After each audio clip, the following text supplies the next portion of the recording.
Hello hi നമസ്കാരം. എല്ലാവർക്കും സുഖമാണെന്ന് വിചാരിക്കുന്നു. ഇന്ന് നമുക്ക് ഓണപലഹാരമായ ആലങ്ങ അല്ലെങ്കിൽ കളിയടക്ക ആയാലോ. നേരെ പോകാം വീഡിയോയിലേക്ക്. ഒരു കപ്പ് വറുത്ത അരിപ്പൊടിയാണ് കേട്ടോ. നമ്മൾ പത്തിരിക്കൊക്കെ ഉള്ള അരിപ്പൊടി ഇല്ലേ, അതാണ്. ഇതിലേക്ക് ആവശ്യത്തിനുള്ള ഉപ്പ് അങ്ങ് ഇട്ട് കൊടുക്കാം. അപ്പം അതിലേക്ക് ആദ്യം ഇതിനെ ഒന്നങ്ങ് നന്നായിട്ട് മിക്സ് ചെയ്യാം. ആ ഉപ്പ് എല്ലാ സ്ഥലത്തും എത്തുന്ന രീതിയിൽ നന്നായിട്ട് മിക്സ് ചെയ്യാം.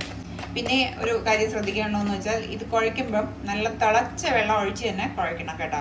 ഇല്ലെങ്കിൽ നമ്മൾ ഏതോ ഒരു ഷോയിൽ പേളിമാണി ഉണ്ടാക്കിയിട്ട് അത് പടക്കൊക്കെ പൊട്ടുന്ന പോലെ പൊട്ടിത്തെറിക്കുന്നത് കാണില്ലേ, അതേപോലെ പൊട്ടിത്തെറിക്കും കേട്ടോ. അപ്പോൾ അതുകൊണ്ട് എപ്പോഴും നല്ല തിളച്ച വെള്ളം ഉപയോഗിച്ചിട്ട് തന്നെ ഇതൊന്ന് കുഴച്ചെടുക്കാനായിട്ട് ശ്രദ്ധിക്കണം കേട്ടോ.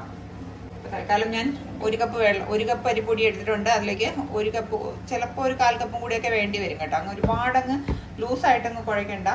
എന്തായാലും ഒരു കപ്പ് വെള്ളം എന്തായാലും വേണ്ടി വരും. അപ്പം അതിനെ ആദ്യം ഒന്നങ്ങ് നന്നായിട്ടങ്ങ് മിക്സ് ചെയ്ത് ഇതിനെ ഒന്നങ്ങ് അടച്ച് വയ്ക്കാം.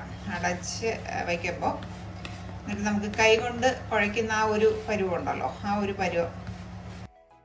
അപ്പോൾ ഞാനിപ്പോൾ നല്ല ടൈറ്റായിട്ട് തന്നെ കുഴച്ചെടുക്കണം. ഇതിപ്പോൾ നമുക്കൊന്ന് അടച്ച് വയ്ക്കാം. അടച്ച് വെച്ചതിന് ശേഷം നമുക്ക് നോക്കാം. കുഴച്ച് നോക്കുമ്പോൾ അറിയാൻ പറ്റും എത്ര വേണമെന്നുള്ളത്. അടച്ച് വെച്ചേക്കാം. അപ്പോൾ ആ സമയത്ത് നമുക്കൊരു അരപ്പ് തയ്യാറാക്കി വെക്കാം. ജാറിലേക്ക് ഞാനൊരു 1/2 കപ്പ് തേങ്ങ എടുത്തിട്ടുണ്ട്. അതിലേക്ക് ഒരു 1/4 ടീസ്പൂൺ ജീരകം. ഞാൻ ചെറിയ ഉള്ളിയൊന്നും ഇടാറില്ല. നമ്മുടെ അവിടെയെങ്കിലും ചെറിയ ഉള്ളി ഇടാറില്ല കേട്ടോ. ഞാൻ ജീരകം മാത്രമേ ഇടാറുള്ളൂ. ഞാനിപ്പോൾ ഇതിനെ ഒന്ന് ഒതുക്കി എടുത്തിട്ട് വരാം. ഇതേപോലെ ഒന്ന് ഒതുക്കിയെടുക്കാം.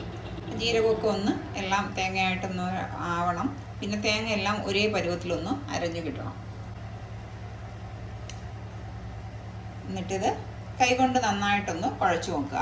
കുഴച്ച് നോക്കുമ്പോൾ വെള്ളം ആവശ്യമാണെന്ന് തോന്നുകയാണെന്നുണ്ടെങ്കിൽ പിന്നെ വെള്ളം ഒരല്പം കൂടി വെള്ളം ഒഴിച്ചു കൊടുക്കുക. ഞാൻ നന്നായിട്ട് കുഴച്ചെടുത്ത് വന്നിട്ടുണ്ട്. എനിക്ക് ആ 1/4 കപ്പ് വെള്ളം മാത്രമേ വേണ്ടി വന്നിട്ടുള്ളൂ. പിന്നെ ആ തേങ്ങയും. ഇനിയിപ്പോൾ ഇതുണ്ടാക്കാനായിട്ട് നമ്മൾ കുറേശ്ശെ ബോൾസ് എടുക്കുക. കുഞ്ഞ് ബോൾസായിട്ട് നമ്മൾ കുഞ്ഞു കൊഴുക്കട്ടയൊക്കെ ഉണ്ടാക്കൂലേ, ആവിയിൽ വേവിച്ചെടുക്കുന്ന പിടിയൊക്കെ ഉണ്ടാക്കൂലേ, അതേപോലെ കുഞ്ഞു പിടിയായിട്ട് ഉണ്ടാക്കാം. നമ്മുടെ ഫസ്റ്റ് ട്രിപ്പിന് ഇത്രയൊക്കെ മതി. നമുക്ക് ഓയിലങ്ങ് അടുപ്പത്ത് വയ്ക്കാം. ഞാനിപ്പോൾ ഇതിൽ വെളിച്ചെണ്ണ തന്നെയാണ് ഒഴിച്ചു കൊടുക്കുന്നത് കേട്ടോ. വെളിച്ചെണ്ണ ഒഴിച്ച് ഉണ്ടാക്കുമ്പോൾ ആണ് അതിൻ്റെ ഒരു കറക്റ്റ് ടേസ്റ്റ് വരുന്നത്. അപ്പോൾ അതുകൊണ്ട് ഞാൻ കുറച്ച് വെളിച്ചെണ്ണ ഒഴിച്ച് തന്നെയാണ് ഉണ്ടാക്കുന്നത്. പിന്നെ ഒരുവിധം ചൂടായിട്ടുണ്ട്. എണ്ണ നന്നായിട്ട് ചൂടായി കഴിഞ്ഞാൽ ഫ്ലെയിം ഒന്ന് മീഡിയത്തിലോട്ട് വെച്ചതിന് ശേഷം മാത്രം ഇത് ഇറക്കിയിട്ട് കൊടുക്കുക കേട്ടോ. ഇത്രയും ഒന്ന് കിടക്കട്ടെ കേട്ടോ. അത് കഴിഞ്ഞതിന് ശേഷം നമുക്ക് ഇളക്കിയാൽ മതി. ആദ്യമേ ഇളക്കി കൊടുക്കരുതേ. പതുക്കെ ഇതിനൊന്ന് അടി താഴ്ത്തി ഒന്ന് ഇളക്കി കൊടുക്കാം കേട്ടോ. ഭാഗമൊക്കെ നന്നായിട്ട് വേകണം. അതുകൊണ്ട് ചെറിയ തീയിൽ വെച്ചിട്ട് നല്ല ബ്രൗൺ ഷെയ്ഡ് ആവുന്നത് വരെ ഇങ്ങനെ ഇളക്കി ഒന്നങ്ങ് ഇട്ട് കൊടുക്കുക കേട്ടോ.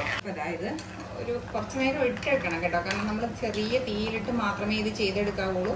ഇപ്പോൾ ഇതാക്കണ്ട, സൗണ്ട് തന്നെ നല്ല വ്യത്യാസം ഉണ്ടാവുന്ന കേട്ടോ. അവസാനത്തെ ട്രിപ്പും ആയിട്ടുണ്ട്. ഇത് ഈ 1 കപ്പ് എടുക്കുകയാണെങ്കിലും കുറച്ചേ ഉണ്ടാവുള്ളൂ കേട്ടോ. പിള്ളേരൊക്കെ ഉള്ള വീടുകളാണെങ്കിൽ ഉണ്ടാക്കി കഴിയുമ്പോഴത്തേക്കും ഈ 1 കപ്പ് എടുക്കുന്നത് അപ്പോഴത്തന്നെ തീർന്നിരിക്കും. ആ ഒരു നല്ല ടേസ്റ്റും അല്ല, നല്ല കറുമുറായിരിക്കുകയും ചെയ്യും, നല്ല ടേസ്റ്റുമാണ്. അപ്പോൾ അതുകൊണ്ട് പിള്ളേർ കഴിക്കുകയും ചെയ്യും. നമ്മുടെ ഈ കളിയോടൊക്കെ നിങ്ങൾക്ക് കണ്ടുകൊണ്ടിരിക്കുന്ന സമയത്ത് നിങ്ങൾക്ക് ഇഷ്ടമാവുകയാണെന്നുണ്ടെങ്കിൽ ഒന്ന് ലൈക്ക് ചെയ്യാനും ഷെയർ ചെയ്യാനും സബ്സ്ക്രൈബ് ചെയ്യാനും മറക്കല്ലേ.